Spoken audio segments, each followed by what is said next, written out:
এটাই সুযোগ, তাড়াতাড়ি আমার সৎ ভাইকে পানিতে ফেলে দেই, তারপর বাবা মা শুধু আমাকে আদর করবে। ছোট্ট সোনা তাড়াতাড়ি চলো, আমাকে সামনের দিকে এগিয়ে যেতে হবে। হাই হাই, ছোট বিড়াল সোনাটা কিভাবে পানিতে পড়ে গেল, ওকে সাহায্য করতে হবে। তাড়াতাড়ি সামনের দিকে চলো। আরে আমার সাদা ছেলেটা কোথায়? আমার সাদা ছেলেটাকে খুঁজতে হবে। তিমি মাছ, তোমাকে অনেক ধন্যবাদ, তুমি আমাকে সাহায্য করেছো, তোমাকে থ্যাংক ইউ।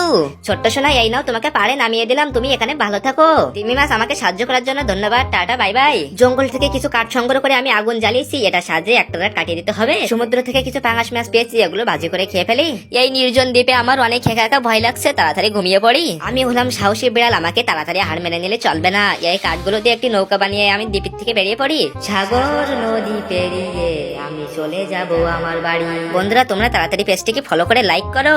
আমি অনেক সংগ্রাম করে নদী পার হয়ে আমার শহরে চলে এসেছি, এবার আমাকে বাড়িতে ফিরে যেতে হবে। বাড়ির দরজাটা খোলা আছে, এবার তাড়াতাড়ি বাড়িতে চলে যাই। আরে আমার ছোট্ট ছেলে, তুমি কোথায় চলে গেছিলে? তুমি তাড়াতাড়ি আমাকে সত্যিটা খুলে বলো। পুলিশ স্যার, আপনারা তাড়াতাড়ি চলে আসুন, আমার ছোট্ট ছেলে হারিয়ে গেছিল, ওকে কে ফেলে দিয়েছিল আমরা জানতে পেরেছি।